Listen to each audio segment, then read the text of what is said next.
Hello friends, अब हम आ गए हैं क्लास 7 के chapter 2 fraction and decimal chapter की न्यू वीडियो पर, जिसमें हम करेंगे एग्जाम्पल नंबर 6 एंड हमारी नेक्स्ट एक्सरसाइज, जिसके अंदर हम बाय फ्रैक्शन से मल्टीप्लाई करेंगे। ओके, तो एग्जाम्पल नंबर 6 में बोला है, सुशांत नाम का एक लड़का है जिसने बुक को रीड किया, बट पूरी बुक नहीं, उसका सिर्फ 1/3 पार्ट, मतलब एक कंप्लीट बुक है, उसका 1/3 पार्ट सुशांत ने रीड करा। अब बोला है द पार्ट, वो जो part of book 1/3 part of book उसने रीड करा वो 1 घंटे में करा। सुशांत ने 1 आवर में 1/3 पार्ट ऑफ बुक कंप्लीट कर ली। अब वो ये पूछा गया है कि 2 1/5 आवर्स में सुशांत कितना पार्ट ऑफ बुक कंप्लीट करेगा।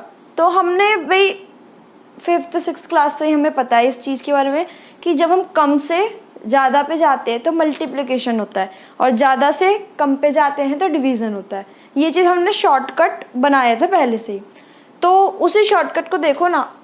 पूछा था 1 घंटे में, दे रखा था 1 घंटे में 1/3 पार्ट।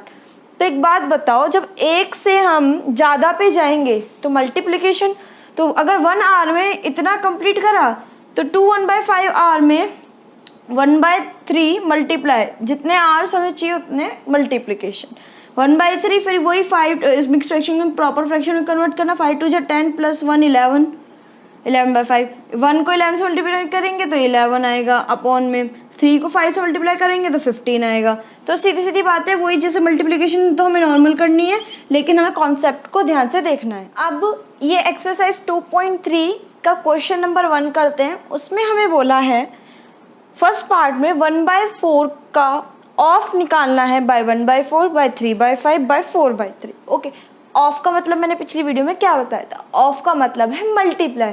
तो हम सीधे सीधे लिख देंगे 1/4 मल्टीप्लाई 1/4। ओके, अब इसे मल्टीप्लाई कैसे करेंगे, 1 को 1 से, 4 को 4 से। नाउ नेक्स्ट वाला 1/4 मल्टीप्लाई 3/5 इज इक्वल्स टू 3 को 1 से, 4 को 5 से। ओके, अब next 1/4 multiply 4/3 is equals to 4/12।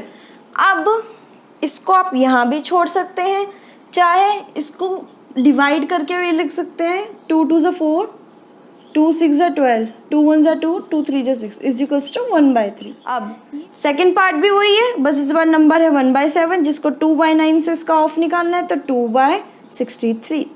Next है 1/7 मल्टीप्लाई 6/5 इज इक्वल्स टू 6/35।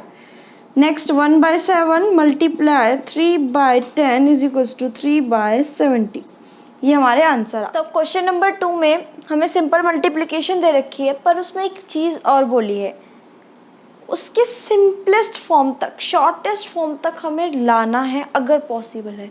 मतलब जो मैंने अभी कहा था कि इसे ऐसे भी छोड़ सकते हैं, 4/12 फॉर्म में छोड़ सकते हैं, उसको सिंपलेस्ट 1/3 में लाने की जगह।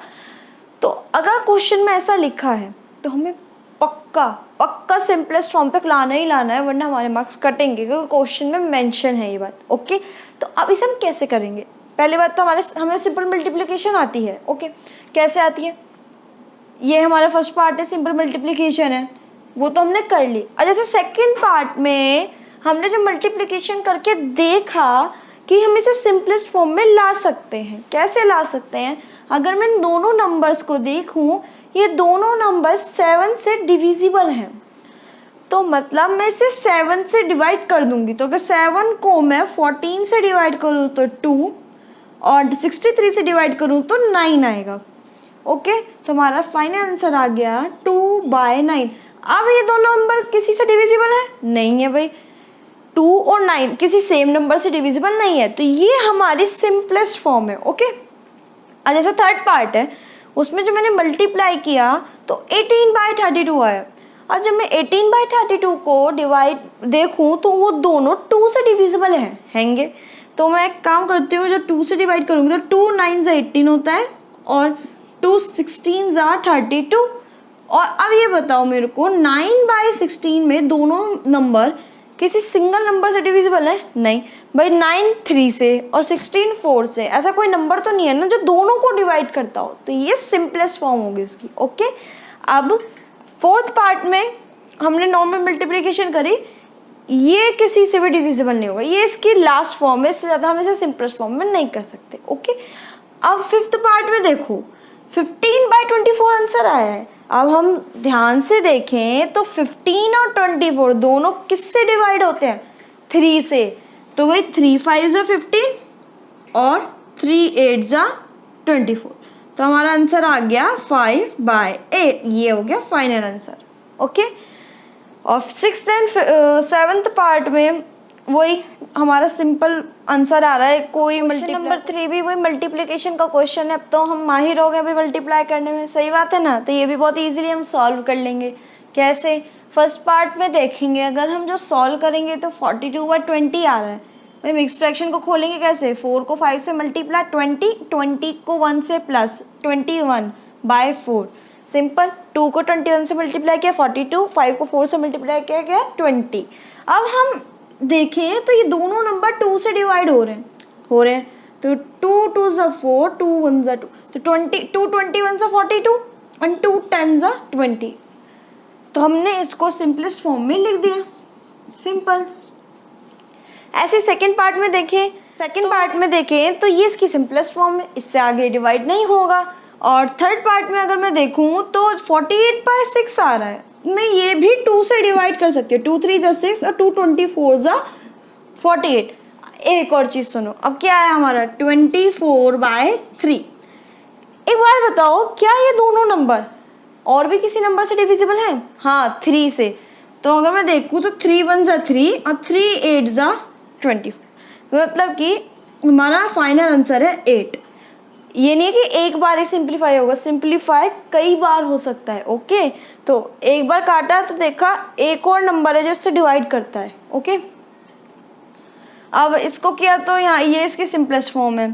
फिफ्थ पार्ट में देखें तो ये भी इसकी सिंपलेस्ट फॉर्म है। सिक्स्थ पार्ट में भी 39/5 सिंपलेस्ट फॉर्म है। और सेवन्थ पार्ट में जब आंसर निकाला तो देखते हैं कि यहाँ 5 से डिवाइड हो रहा है। ओके, ये देखो 5 20 ज़ा 100 एंड 5 7 ज़ा 35, तो फाइनल आंसर यहाँ पर आएगा 20/7। ओके, अब क्वेश्चन नंबर 4 है कंपैरिजन का क्वेश्चन। तो इस कंपैरिजन के क्वेश्चन का पहले पार्ट में दिया है 2/7 और 3/4 बड़ा है या 3/5 और 5/8। सबसे पहले हमें क्या करना पड़ेगा, इनको फाइनल आंसर में लाना पड़ेगा, और जो फाइनल आंसर आएगा उसको भी लाइक फ्रैक्शन में कन्वर्ट करना पड़ेगा, जब भी हम कंपैरिजन कर सकते हैं। मैंने बताया था ना, कंपैरिजन करने के लिए फ्रैक्शन को पहले डिनोमिनेटर को सेम करना होगा, जब भी हम न्यूमरेटर को कंपेयर कर सकते हैं। ओके, तो देखो 2/7 मल्टीप्लाई बाय 3/4 और ये 3/5 मल्टीप्लाई बाय 5/8।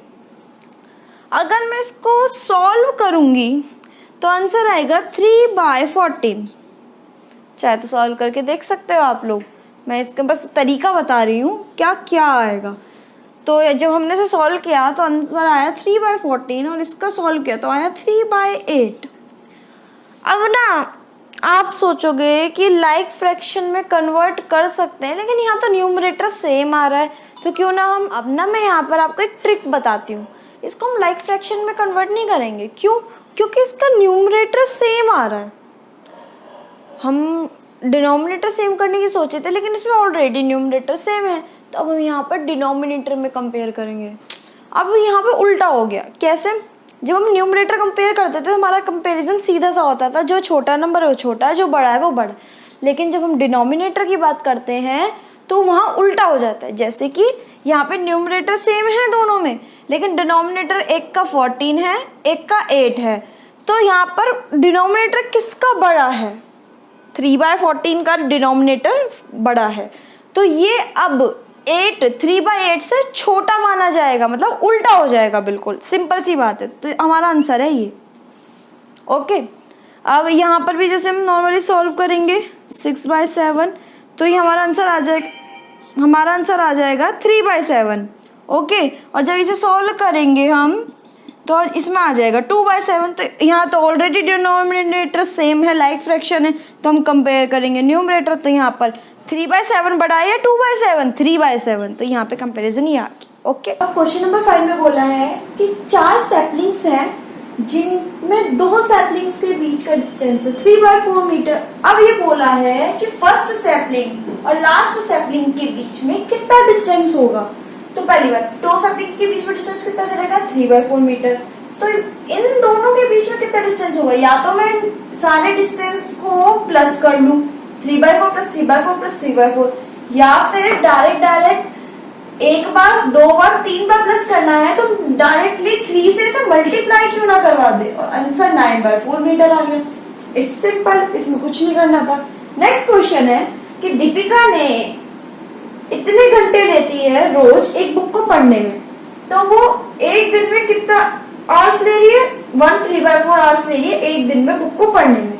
उस बुक को वो 6 डेज में कंप्लीट करती है। तो एक बात बताओ कि इस बुक को कंप्लीट करने में कितना टाइम लगा होगा? भाई एक दिन में इतना टाइम लगा, तो 6 डेज में कितना लगेगा? भाई 6 मल्टीप्लाई 1 3/4, सिंपल।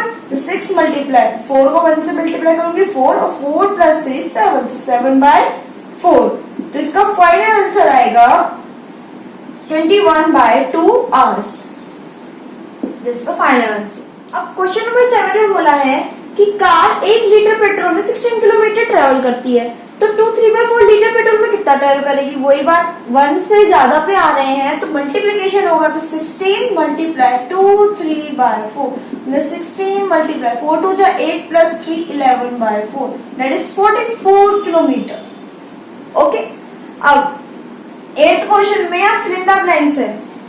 यहाँ पे क्या फिल करोगे? आंसर 10/30 है। तो सिंपल सी बात है, पहले देखो 2 को किससे मल्टीप्लाई करके 10 आएगा 5 से, और 3 को किससे मल्टीप्लाई करके 30 आएगा 10 से। Simple, fill in the blanks. अब उसके भी नेक्स्ट पार्ट, मतलब ए पार्ट के भी सेकंड पार्ट में पूछा है कि इस 5/10 की सिंपलेस्ट फॉर्म क्या है। मतलब 5/10 को मैं और क्या लिख सकती हूँ? तो इसका सिंपलेस्ट फॉर्म क्या है? दोनों नंबर 5 से डिवाइड हो रहे हैं, 5 × 5 5 × 10, तो 1/2 is the simplest form. Okay, अब नेक्स्ट पार्ट, इसमें भी फिल इन द ब्लैंक्स है। तो 3 को मैं 8 से मल्टीप्लाई करूंगी तो 24 आएगा, और 5 को किससे मल्टीप्लाई करूंगी? 75, दैट इज 15। और इसकी कोई सिंपलेस्ट फॉर्म नहीं है। ये हमारा एक्सरसाइज खत्म।